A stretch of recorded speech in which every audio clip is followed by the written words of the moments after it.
नमस्कार मंडळी, वर्षाच फूड डायरीजमध्ये आपलं स्वागत आहे. आणि आज मी बनवणार आहे शीरखुर्मा. यासाठी मी ड्रायफ्रूट्स घेतले आहे, बदाम आणि काजू, पिस्ता, वेलची पूड आणि चारोळी. तूप घेतले आणि मोठी वाटी साखर घेतली आहे. शेवया घेतल्यात, या 250 ग्रॅम आहेत. चला तर मग रेसिपीला सुरुवात करूया. कढईमध्ये तूप घालून शेवया गोल्डन ब्राऊन होईपर्यंत रोस्ट करून घ्यायच्यात. आता यामध्ये पूर्ण शेवया घालायच्यात.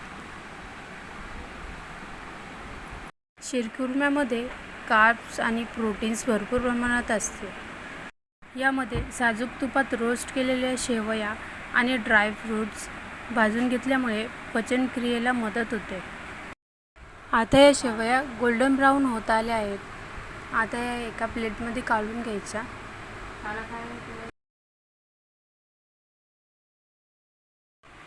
भांड्यामध्ये तूप घालून त्यामध्ये ड्रायफ्रूट्स रोस्ट करून घ्यायचे. ड्रायफ्रूट्स रोस्ट करताना गॅस स्लोच ठेवायचा आहे.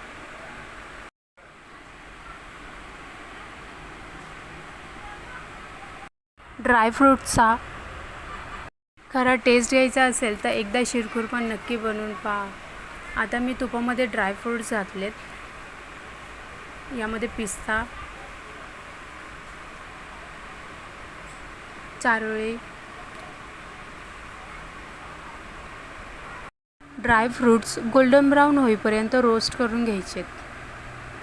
ड्रायफ्रूट्स हे प्रमाणातच भाजले पाहिजेत, नाहीतर त्याची चव कडवट होऊ शकते. या गोष्टीची काळजी घ्यायची. आता हे गोल्डन ब्राऊन झालेत. यामध्ये दूध घालायचे आणि हे दूध मी आधीच उकळवून घेतलं होतं. हे दूध 1.5 लिटर आहे. आता हे पूर्ण मिक्स करून याला चांगली उकळी येऊ द्यायची आहे. यामध्ये मी 2 वाट्या साखर घालणार आहे.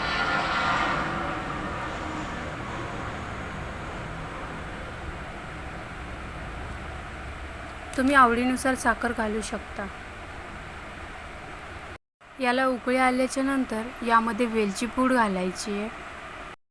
म्हणजे वेलची पूडचा फ्लेवर आणि सुगंध जसाची तसाच राहतो. हे उकळल्यावरती यामध्ये शेवया घालून घ्यायच्या. हे पूर्ण 20 ते 25 मिनिटापर्यंत चांगलं उकळू द्यायचं. गॅस स्लोच ठेवायचा यासाठी. हे 20 ते 25 मिनिटानंतर तयार आहे आपला शीरखुर्मा. रेसिपी आवडली असेल तर लाईक करा, शेअर करा आणि सबस्क्राईब करा.